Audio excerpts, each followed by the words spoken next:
السلام علیکم ورحمۃ اللہ وبرکاتہ۔ اللہ سے دعا کرتے ہیں کہ آپ لوگ خیریت سے ہوں گے۔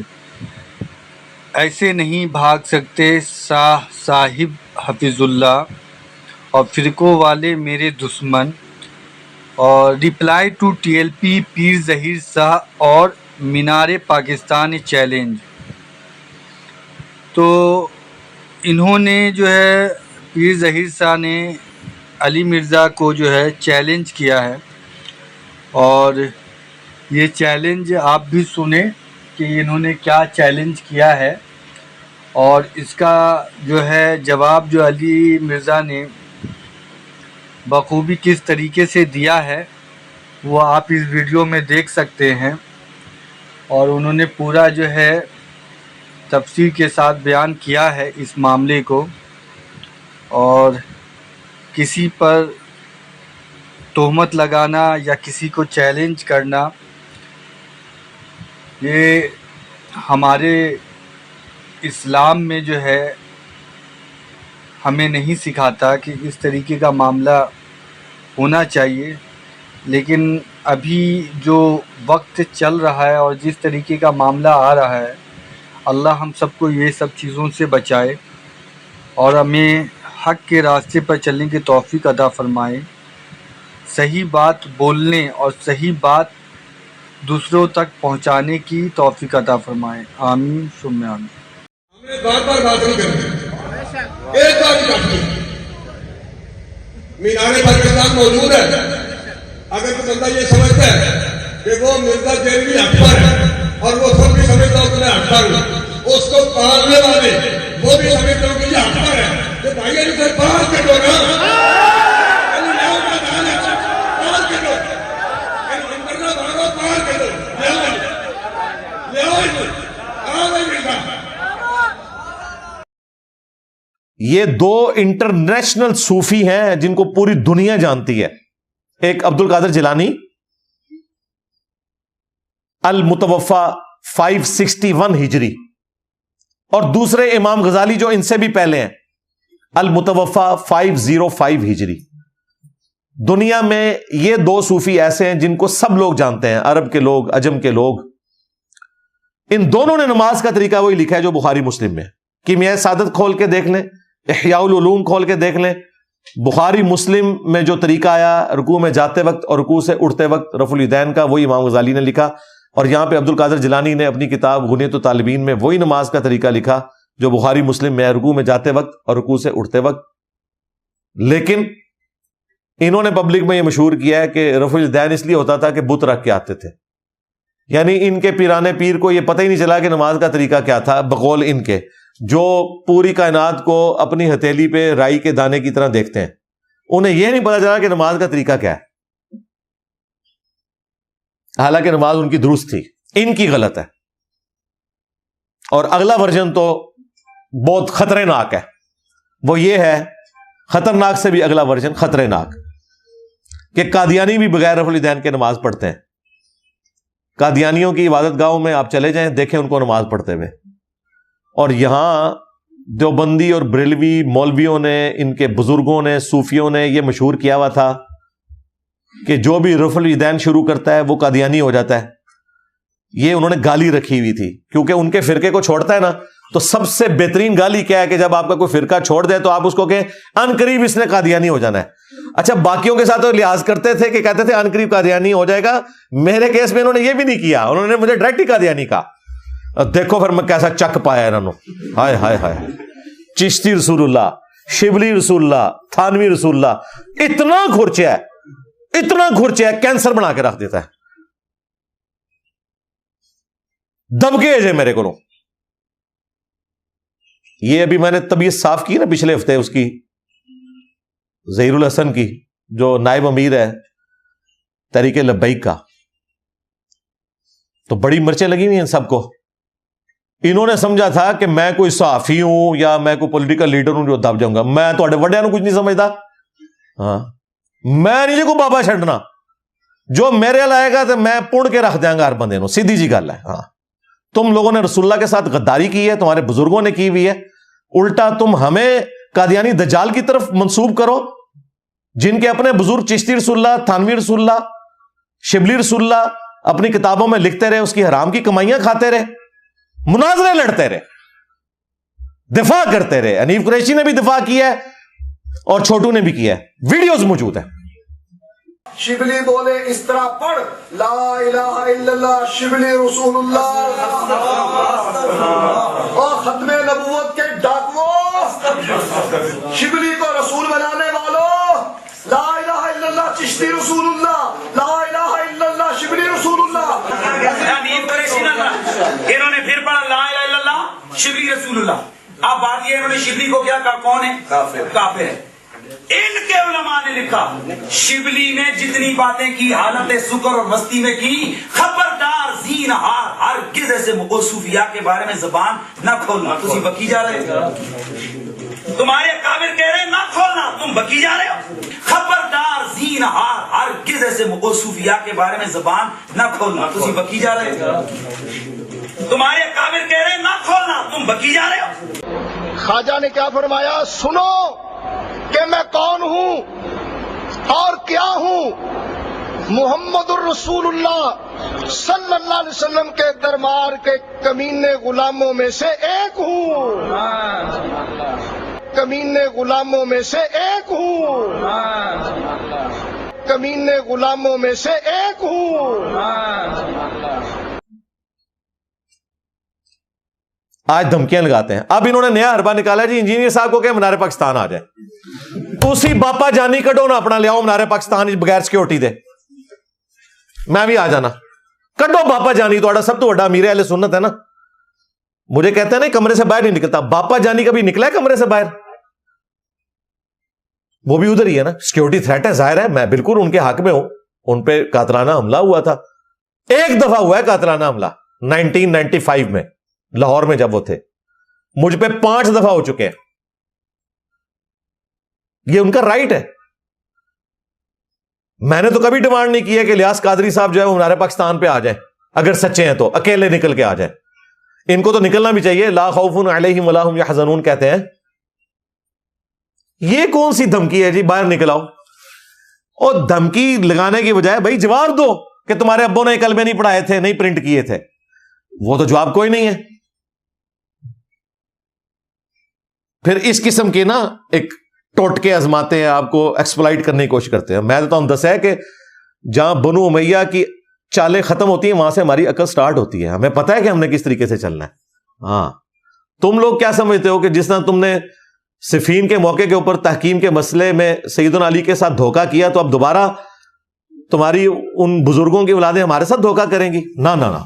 مومن ایک سراغ سے دوسری بار نہیں ڈسا جاتا. ایک بار ڈس چکے ہیں تمہارے بزرگ ہمیں صفین کے موقع پہ، اب دوبارہ نہیں ہے تحکیم کا مسئلہ ہونا. میں لمحہ پا لینا تھوڑے بابیاں نو ایک ایک نو، سیدھی جی گل ہے، کوئی لحاظ نہیں کرنا. اور تکے نا تائیں تپے جو پہ گیا جو تھوڑے بزرگوں نو پہ گیا جائے، پہ گیا جائے تھوڑے پیوما پیرانو سار نکلو باہر. اسی پھر بھی نوکری ادا کر دے پہ، اسی پھر بھی نوکری ادا کر دے پہ. مرزے دے خلاف تھوڑے پیو نے کرنی جانے نکلو باہر. سٹیج پر بیٹھنے والے ہاتھ کھڑا کر کے بتائیں، مجھے بتائیں یہ کام ٹھیک ہے کہ نہیں؟ تماشا کرتے ہو، پھر کہتے ہیں مسلک کا کام نہیں ہوتا. مسلک والوں کو تم خود رگڑتے ہو. اور جو تواڈے پیوانوں پہ گیا ہوں تسی چوپ بیٹھے ہو، اور نکلو باہر. پہ نہیں گیا، کھا گیا جو سارے بزرگوں کو کھا گیا جو.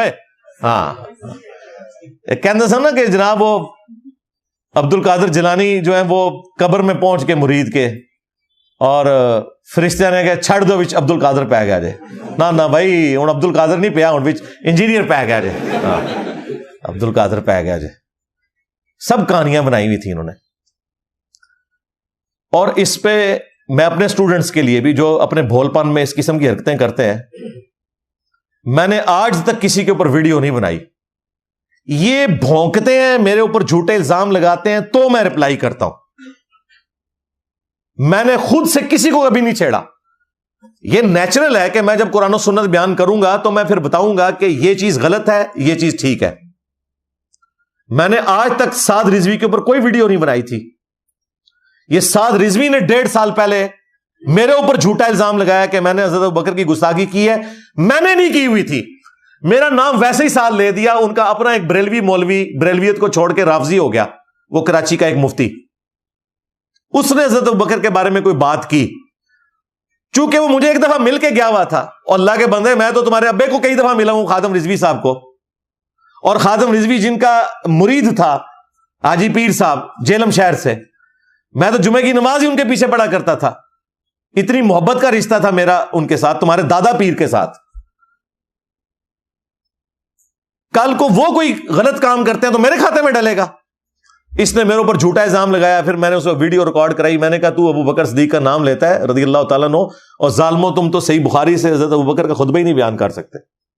میں نے بیان کیا, اور دیکھیں کرامت کیسی ظاہر ہوئی. 1.5 سال ہو گئے وہ خطبہ نہیں بیان کر سکا. 5 سال ہو چکے ہیں یہ گلے پھاڑنے والے دو جو لاہور کے مولوی ہیں, جو مجھے کہتے تھے کہ ندعو ابنانا و ابناکم, وہ کیا ہاں, اور وہ کہتے تھے آ کے ہمارے ساتھ مبالغہ کر لیں. اور کوئی جیلمی ہو یا کوئی فیصل آبادی ہو یا کوئی جھالوی ہو, اللہ کے فضل و کرم سے ان کو للکارتے رہیں گے, ان کی آنکھوں میں آنکھیں ڈالتے رہیں گے مرتے دم تک. عظمت رسول اللہ کے اوپر اور عظمت صحابہ کے اوپر ان کو مباہلے کا چیلنج دینے کے لیے تیار ہیں. جب چاہو ہمارے مرکز میں آؤ, جب چاہو ہمیں جیلم میں بلا لو. تعالوا ندعو ابنانا وابناکم ونسانا ونساکم وانفسنا وانفسکم ثم نبتہل فلنجعل لعنت اللہ الکاذبین. ہمیں ہم تمہیں زندگی کے آخری سانس تک مباہلے کا چیلنج دیتے ہیں. میں نے کہا تھا تو مباہلے والی حدیث مسلم شریف سے اپنے ممبر پہ بیان کر, اور جو ابن تیمیہ نے اس کی شرح بیان کی ہے منہاج السنہ میں تیرے ابے نے, وہ تو ممبر سے بیان کر. تو حدیث بھی مسلم کی یہ بیان نہیں کر سکتا 6220, کیونکہ اس میں تیرے ماموں کا ذکر آئے گا کہ انہوں نے سعد ابن ابی وقاص کو مجبور کیا کہ حضرت علی پہ سب و شتم کریں. تو انہوں نے 3 فضائل حضرت علی کے گنوائے تھے, ان میں سے ایک مباہلے والا واقعہ تھا. میں نے چیلنج دیا تھا کہ تو مباہلے والی حدیث بھی نہیں پڑھ سکتا, تو مجھے مباہلے کے چیلنج کر رہے ہیں نا, تو حدیث پوری سنا دے مباہلے والی. ہمارا معاویہ اس میں موجود ہے, معاویہ نے حکم دیا تو سعد نے انکار کیا. مجھے پتا تھا یہ اپنے ماموں کو بچانے کی خاطر حدیث نہیں بیان کر سکتے. دیکھیں میری کرامت, 5 سال ہو گئے ہیں نہیں حدیث بیان کر سکے. کتنی وہ پوڈ کاسٹیں دیتا ہے میرے خلاف, ہر جمعے کے اوپر لوگوں سے ہاتھ کھڑے کرواتا ہے. جیلم جاؤ گے تو اسی اتنے آؤ گے تو سیدھا جیل جاؤ گے. جیلم بھی جیم نال تے جیل بھی جیم نال, ہاں تے جہنم بھی, وہ نہیں اسی فیصلہ کرتے. وہ آخرت کا معاملہ ہے, وہ تو ہم کسی کے لیے بھی نہیں کرتے. یہ میں نے تفنن کے طور پہ بات کی ہے. ہر دفعہ جمعے میں کہتے ہیں ہاتھ اٹھاؤ جیلم جاؤ گے. اوقات ان کی ہے کہ لاہور میں انہوں نے اتنا بڑا میرے خلاف جب FIR کٹوانے کے لیے انہوں نے دھرنا دیا, ٹوٹل کوئی 40-50 بندے وہاں پہ آئے تھے, اتنے ٹینٹ لگائے ہوئے تھے. وہ بھی بارش آئی, کرامت ظاہر ہوئی, اکڑ گیا سب کچھ اللہ کے فضل سے. ٹھیک ہے, FIR کٹوائی, وہ FIR 24 گھنٹے کے اندر اندر فارغ ہو کے سرد خانے میں چلی گئی. انہوں نے اپنی طرف سے وہ گن پوائنٹ پہ سمجھ لیں FIR کٹوائی پولیس کو کہہ کے, حالانکہ وہ نہیں بنتی تھی. تو اس قسم کی حرکتیں کرتے ہیں, بجائے یہ کہ بھئی علمی جواب دو جو میں بات کر رہا ہوں. اس کی بجائے کیا کریں گے, میرے جملے کاٹیں گے, ان کو خود رنگ دیں گے اور کہیں گے دیکھو یہ کہنا چاہ رہا ہے, اس میں سے یہ مطلب نکل رہا ہے. اس طرح آپ قرآن و سنت کے ساتھ بھی کرنا شروع کر دیں تو اسی قسم کے اس سے بھی خطرناک رزلٹ نکلیں گے. میرا یہ دعویٰ ہے کہ میرے کسی نظریے کے اوپر ابھی تک کسی نے کوئی گرفت نہیں کی, نظریے کے اوپر, قرآن و سنت کے دلائل کی روشنی میں. ہمیشہ یہ ہے کہ اس نے زبر کو زیر پڑ دیا. ٹھیک ہے, وہ اللہ نے مٹی پلید کی. مفتی تقی عثمانی نے ایک آیت سورہ التوبہ کی مشہور آیت 24 نمبر 4 غلطیاں ایک آیت کے اندر کر دی. تو کیا میں نے اس کے بعد کلپ کاٹا ہے ان کا کہ بھی اس کو قرآن نہیں پڑھنا آتا؟ ہو جاتا ہے اس طرح, زبر زیر کی غلطی ہو جاتی ہے. اور دیکھیں وہ بندہ جس نے پورا قرآن 344 لیکچرز میں پڑھا ہے, اگر اس میں چند ایک مقامات پہ اس سے کوئی غلطی ہوئی ہے تو اس کا مطلب ہے باقی سارا قرآن ٹھیک پڑھا ہوا ہے اس نے. اور یہ غلطی بھی اس صورت میں ہوگی جب کوئی بندہ ہائی لائٹ کرے اور میں اپنی ریمیڈی نہ کروں, پھر غلطی ہوگی. باقی پڑھنے میں غلطی ہو جاتی ہے. کئی دفعہ میں دیکھ کے بھی پڑھ رہا ہوتا ہوں نا تو پڑھنے میں غلطی لگ جاتی ہے. اس کا یہ مطلب نہیں ہوتا کہ قرآن پڑھنا نہیں آتا. قرآن پڑھنا نہ آتا ہو تو دیکھ کے تو نہ پڑھ رہا ہوں. اور پھر میں نے اس پہ بھی ان کو چیلنج کیا تھا کہ تمہارا کوئی بڑے سے بڑا مفتی جو تم نے بڑے لانچ کیے نا، انہیں کوئی قرآن کا حصہ تلاوت کرے، میں 24 گھنٹے کے اندر میں بھی تلاوت کر کے نیٹ پہ چڑھاؤں گا، پبلک فیصلہ کرے گی کس کی قرات بہتر ہے۔ تقی عثمانی کو کوئی سورت تلاوت کرے، مفتی منیب کو کرے، ساجد میر کو اے بیتے پڑھن گے جے اور انہاں دے امیر جے امیر اہل سنت باپا جانی نو کو او کتنی سورہ لاندے بیچارے نعت واسطے نہیں لگدی، انہوں کو سر لا کے نہ کوئی سورت پڑھ قرآن دی، امیر اہل سنت ہے نا، میں بھی وہی سورت پڑھوں گا، عوام فیصلہ کر لے گی کہ کس کو قرآن آتا ہے نہیں، لیکن میں پھر بھی نہیں کہوں گا کہ انہیں قرآن نہیں آتا۔ یہ کوئی طریقہ نہیں ہوتا۔ نظریے پہ بات کریں کہ جو میں نے نظریہ بیان کیا ہے یہ اپنی اسپرٹ میں ٹھیک ہے یا غلط، یہ بیان کریں۔ نظریہ پک اینڈ چوز، کوئی بات، کوئی جملہ، کوئی سخت بات، ظاہر ہے وہ تو میرا فخر ہے کہ میں جب قرآن و سنت کی کوئی تفسیر بیان کر رہا ہوں اس میں کوئی تفنن کے طور پہ جملہ بولتا ہوں، میں کوئی مثال دیتا ہوں، وہ میرا رائٹ ہے۔ تمہارے مولانا روم نے پورے کا پورا جھوٹ لکھ دیا مثنوی کے اندر، جھوٹے واقعات بنا کے لکھے سمجھانے کے لیے، مثالیں جس طرح لکھی جاتی ہیں خود بنا کے لکھی نا۔ اگر اس کو یہ رائٹ تھا کہ بات سمجھانے کے لیے اس نے کتنے عجیب و غریب واقعات خود بنا کے لکھے، تو مجھے یہ رائٹ نہیں پہنچتا کہ ہمارے اسٹوڈنٹس کے ماں باپ جب انہیں مجبور کریں کہ وہ سنت کے مطابق نماز پڑھنا چھوڑ دیں، وہ داڑھی منڈوا دیں، وہ چہرے کا حجاب کرنا چھوڑ دیں، تو میں اپنے اسٹوڈنٹس کو یہ بات نہ بتاؤں کہ ان ماں باپ کو بتاؤ کہ ہم نے تمہارا کلمہ نہیں پڑھا تھا۔ بخاری مسلم حدیث ہے، تم میں سے کوئی شخص اس وقت تک مومن ہی نہیں ہو سکتا جب تک کہ میں اسے اس کے ماں باپ، اولاد، سب لوگوں سے بڑھ کر عزیز نہ ہو جاؤں۔ یہ پورے کانٹیکسٹ میں نے بات کی، میں نے کہا پھر ان ماں باپ کو بتایا کرو کہ رسول اللہ کے مقابلے پہ ماں باپ تو شاہی کوئی نہیں۔ بس یہ اگلا جملہ نے کہا ماں باپ تو شاہی کوئی نہیں، دیکھو جی یہ تو ماں باپ کا بھی احترام نہیں کرتا۔ آگے پیچھے بھی تو کوئی بات ہوئی ہے نا، یہ تو ڈاکٹرن تھی۔ خود آپ کو انہوں نے یہ بتایا ہوا ہے کہ صحابہ کرام نے تو غزوہ بدر میں ادھر باپ تھا ادھر بیٹا تھا، ایک دوسرے کے گلے بھی کاٹ دیے، دین کی محبت ہے، خود گلے کٹواتے رہے، اور میں نے کہا کہ رسول اللہ کے مقابلے پہ ماں باپ شاہی کوئی نہیں، میرا کلپ کاٹ لیا۔ تو صحابہ کرام کے کلپ انہوں نے کتنے کاٹنے تھے آپ اندازہ کریں، ان کے ساتھ کیا کرنا تھا انہوں نے۔ نظریے پہ بات کریں، ان پرنسپل بات کریں۔ تو میں جتنی باتیں کرتا ہوں وہ ایک کانٹیکسٹ میں ہوتی ہیں، اس کے بعد میں اپنا پوائنٹ آف ویو آپ کے سامنے رکھتا ہوں۔ آپ کو ایگری نہیں کرتا، آپ کا رائٹ ہے، آپ اس کو کسی اور انداز میں قرآن و سنت کو پبلک کے سامنے رکھیں، مجھے مجبور نہ کریں، میرے اوپر شریف فتویٰ بیان کریں گے کہ میں یہ جو بات کر رہا ہوں یہ ٹھیک ہے یا غلط قرآن و سنت کی روشنی میں۔ اس کے اوپر گرفت کریں، نظریے کے اوپر، جملوں پہ نہیں گرفت ہو سکتی بھائی۔ جملوں پہ آپ گرفت کریں گے تو ایتھیسٹ قرآن پاک کے جملوں کو ہی تو پکڑے ہوئے ہیں۔ ہم جواب دیتے ہیں کبھی ادھر سے آیت اٹھا کے کبھی ادھر سے، اور کہتے ہیں یار یہ تم لوگ بے ایمانی کر رہے ہو، اللہ تعالیٰ یہ نہیں کہنا چاہ رہا تھا، اللہ یہ کہنا چاہ رہا تھا۔ وہ کہتے ہیں اللہ اگر یہ کہنا چاہ رہا تھا تو اللہ نے خود کیوں نہیں کہہ دیا، انجینئر صاحب کو کیوں کہنا پڑ رہا ہے؟ یہ جواب میں انہوں نے کہہ دے وہاں، اس کا جواب یہ ہے کہ تم سے پوچھ کے تو نہیں اللہ نے نازل کرنا تھا، اللہ نے ڈاکٹرن نازل کی ہے، اور یہی آپ کے لیے آزمائش ہے کہ کون ہے جو قرآن میں سے ہدایت حاصل کرنے کی کوشش کرتا ہے اور قرآن کے الفاظ کو بدل کے یا اس کے کانٹیکسٹ کو بدل کے کون خود اپنے لیے گمراہی کماتا ہے۔ قرآن نہیں گمراہ کرتا، وہ خود گمراہ ہوتا ہے، اور یہ کرتے ہیں اسی طریقے سے، مذاق اڑاتے ہیں، اور وہاں پہ بھی ہم جواب دیتے ہیں کہ یار قرآن یہ نہیں کہنا چاہ رہا تھا، یہ کہنا چاہ رہا تھا۔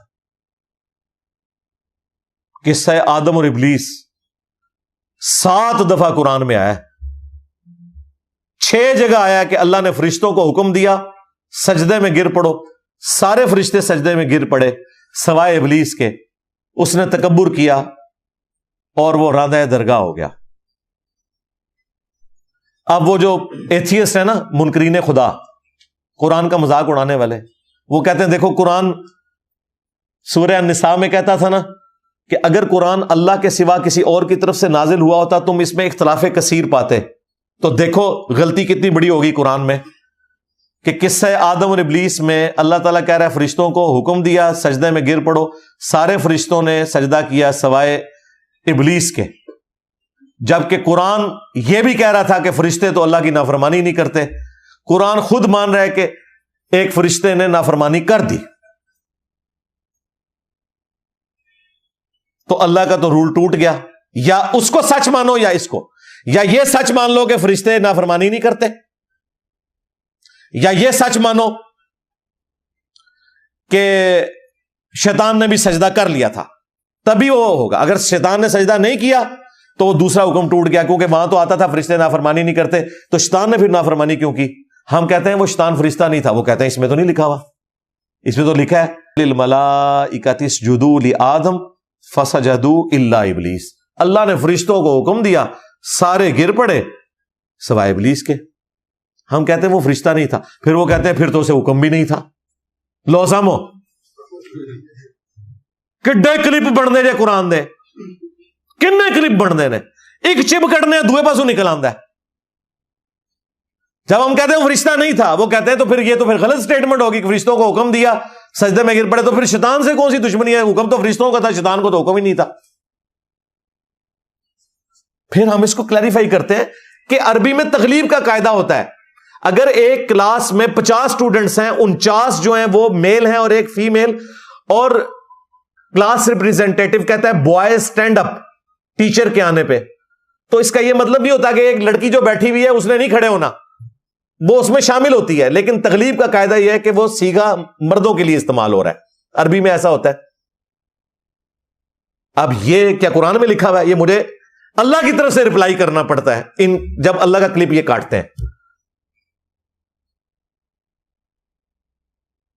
ہم کہتے ہیں تغلیب کے قاعدے کے طور پہ. پھر میں اگلی فقین کو دیتا ہوں کہ اگر تمہاری بات درست ہوتی تو پھر اللہ تعالیٰ نے اس سے پوچھا کہ تم نے سجدہ کیوں نہیں کیا, تو جو منکرین خدا کہتے ہیں نا کہ اسے حکم نہیں تھا, تو اسے بھی چاہیے تھا نا, وہ کہتا کہ اللہ تو نے تو فرشتوں کو حکم دیا تھا, مجھے تو دیا ہی نہیں تھا. اس نے نہیں یہ کہا, اس کا مطلب ہے کہ اسے پتا تھا کہ میں بھی فرشتوں والے حکم میں شامل ہوں اگرچہ میں فرشتہ نہیں ہوں. وہ کہتے ہیں جی یہ کیا ثبوت ہے کہ وہ فرشتہ نہیں تھا؟ ہم کہتے ہیں سورہ الکہف کی آیت نمبر 50 ہے, کان من الجن ففسق عن امر ربی, وہ جنوں میں سے تھا اس لیے اس نے اپنے رب کی نافرمانی کی. وہ کہتے ہیں ٹھیک ہے, باقی جگہ تو نہیں نا موجود. ہم کہتے ہیں جب ایک جگہ آ گیا تو پوری ڈاکٹرن کو لینا ہے, ضروری نہیں ہوتا کہ ہر دفعہ بیان کیا جائے. اس طریقے سے پورا بریف کر کے کوئی رزلٹ نکالا جاتا ہے, تب جا کے ان کے جواب دیے جاتے ہیں. انہوں نے قرآن سے بھی اس قسم کے کلپ کاٹنے تھے, وہ کاٹ رہے ہیں, کافر کاٹ رہے ہیں, ہم جواب دے رہے ہیں. کس کس طریقے سے ان کی چھوٹی چھوٹی بات کا جواب دیتے ہیں کہ یوں نہیں یوں ہے, لیکن وہ جواب جو ہم دے رہے ہیں نا وہ ہمارا نالج ہے. قرآن سے مختلف جگہ سے اٹھا کے ہم فٹ کر کے ایک پکچر بناتے ہیں. وہ پکچر اللہ نے نہیں بنا کے قرآن میں پیش کی ہوئی. اگر ان سے پوچھ کے قرآن نازل ہوتا تو 7 کی 7 جگہ آنا چاہیے تھا. اللہ نے فرشتوں کو حکم دیا, 7 ان میں ایک جن بھی تھا, اسے بھی حکم دیا, فرشتوں نے تو کر لیا, ایک جن نے نافرمانی کی. 7 جگہ یہ ہونا چاہیے تھا, لیکن نہیں ہے.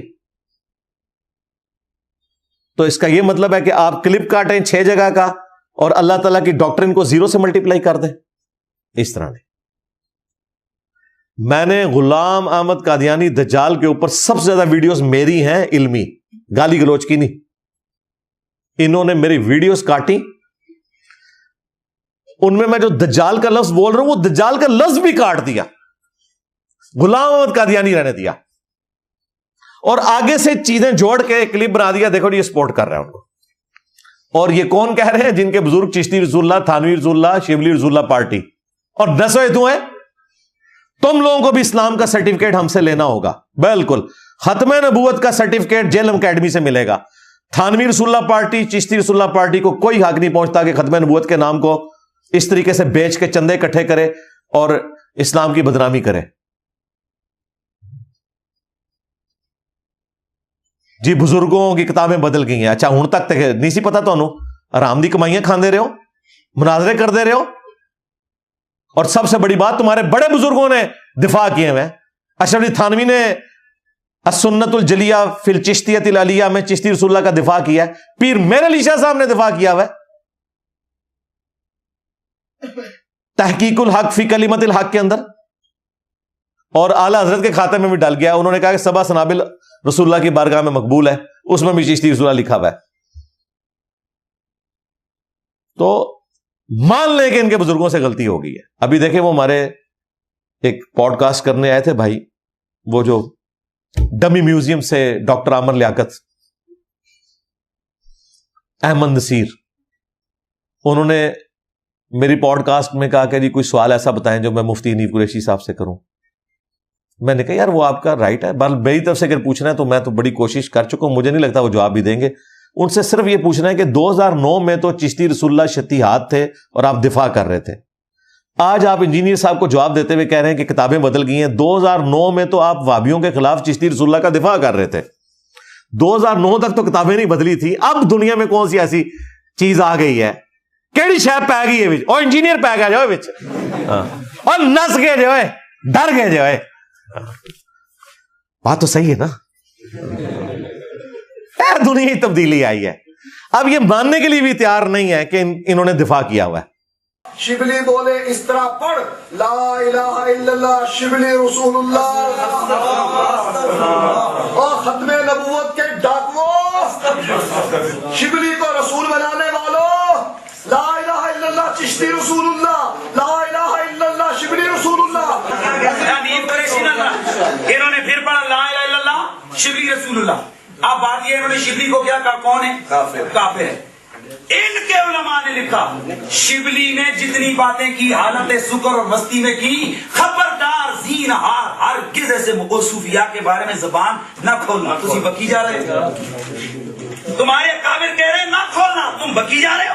خبردار زینہار ہرگز ایسے صوفیاء کے بارے میں زبان نہ کھولنا. تم بکی جا رہے ہو, تمہارے کافر کہہ رہے ہیں نہ کھولنا, تم بکی جا رہے ہو.